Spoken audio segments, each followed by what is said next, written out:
श्री परमात्मने नमः। श्री चैतन्य चरित्रावली। अध्याय विश्व रूप का वैराग्य। देश क्या है, यह मित्र कौन है, समय क्या है, वह आगम ये क्या चीज़ है, मैं स्वयं कौन हूँ और मेरी शक्ति क्या है, इन बातों का बार बार चिंतन करना चाहिए। अर्थात जो इस मनुष्य जन्म की महत्ता और काल की महानता समझते हैं, उनके हृदय में ये प्रश्न बार बार उठते रहते हैं। भगवत पाद पदों से पृथक होकर प्राणी प्रारब्ध कर्म अनुसार असंख्य योनियों में भ्रमण करता हुआ मनुष्य योनि में अवतीर्ण होता है। एक यही योनि ऐसी है जिसमें वह अपने सत्व स्वरूप को पुनः प्राप्त कर सकता है। मनुष्य योनि ही कर्म योनि है, से सभी भोग योनियां हैं।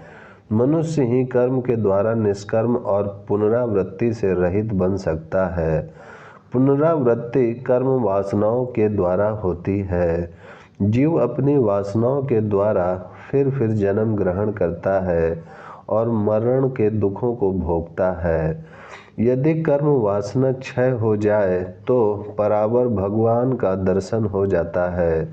भगवत दर्शन के 3 मुख्य धर्म हैं।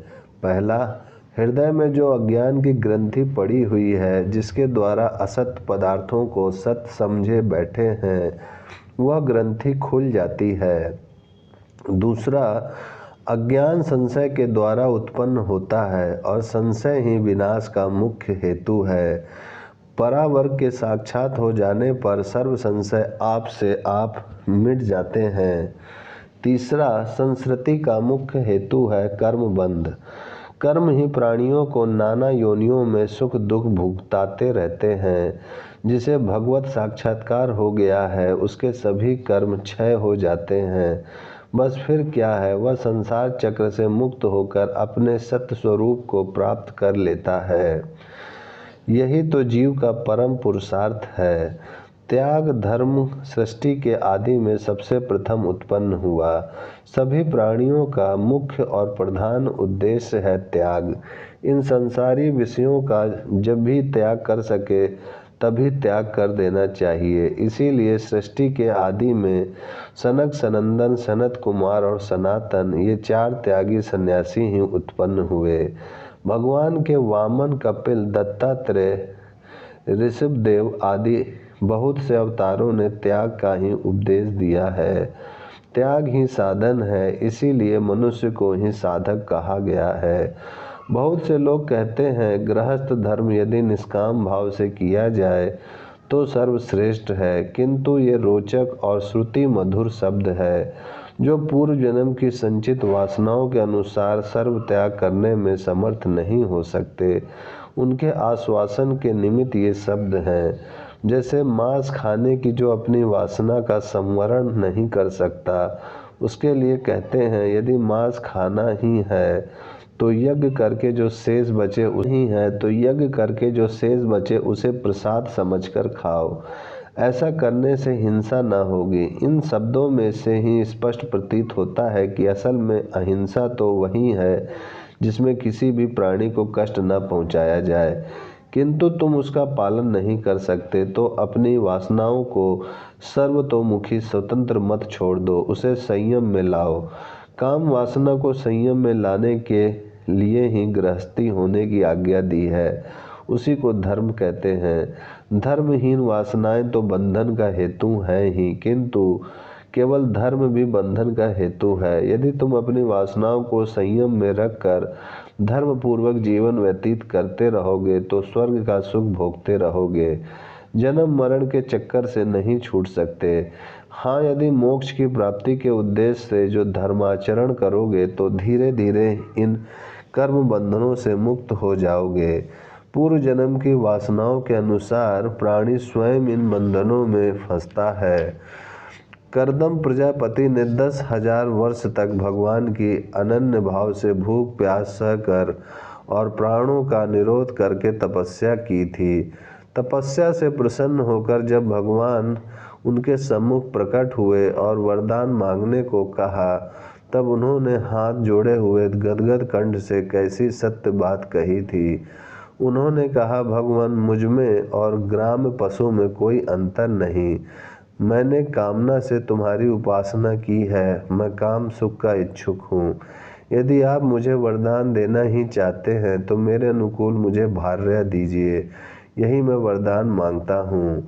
10,000 वर्ष की घोर तपस्या के फल स्वरूप भार्या का वरदान सुनकर भगवान के नेत्रों में जल भर आया और उस बिंदु के गिरने से ही बिंदुसर तीर्थ बन गया। वे अपनी माया की प्रबलता देखकर स्वयं आश्चर्यान्वित हो गए और स्वयं इनके यहाँ देवहूति के गर्भ से कपिल रूप में उत्पन्न हुए। भगवान कपिल ने अपने पिता को तथा माता को तत्उपदेश किया और अंत में वे संसार से संन्यास लेकर भगवान के अनन्य धाम को प्राप्त हुए। इसीलिए कपिल भगवान का मत है, यद हरेव विरजते तद हरेव प्रव्रजते गृहाद वा वनाद वा। किसी भी आश्रम में क्यों न हो, जब उत्कंठ वैराग हो जाए तब सर्व धर्मों का परित्याग करके एक प्रभु के ही पाद पदों में मन लगाना चाहिए। यही प्राणी मात्र का परम पुरुषार्थ है। किंतु उत्कंठ वैराग भी तो पूर्व जन्मों के परम शुभ संस्कारों से प्राप्त होता है। निमाई के भाई विश्वरूप की अवस्था अब 16 वर्ष की हो चली। वे साधारण बालक नहीं थे। मालूम पड़ता है वे सत्य अथवा ब्रह्मलोक के जीव थे, जो अपने अपूर्ण ज्ञान को पूर्ण करने के निमित्त योग भ्रष्ट सूची ब्राह्मण के घर में कुछ काल के लिए उत्पन्न हो गए थे। और लोग इस बात को क्या समझे, माता पिता के लिए तो वे साधारण पुत्र ही थे। माता पिता का जो कर्तव्य है उसका वे पालन करने लगे। विश्वरूप अपने ममेरे भाई लोकनाथ को छोड़कर और किसी से विशेष बातें नहीं करते थे। लोकनाथ को वे प्राणों से भी अधिक प्यार करते थे। लोकनाथ इनसे साल 6 महीने अवस्था में छोटे थे। वे भी इनमें गुरु की भांति भक्ति करते थे। दोनों के विचार भी एक से थे। एकांत में घंटों परमार्थ विषय के बातें होती रहती थीं। मिश्र जी ने देखा पुत्र की अवस्था 16 वर्ष की हो चुकी है, इसलिए इसके विवाह का कहीं से प्रबंध करना चाहिए। अपने विचार उन्होंने सची देवी के सम्मुख प्रकट किए। सची देवी ने भी इनकी बात का समर्थन किया। अब माता पिता विश्वरूप के अनुरूप कन्या की खोज करने लगे। ओम शांति शांति शांति।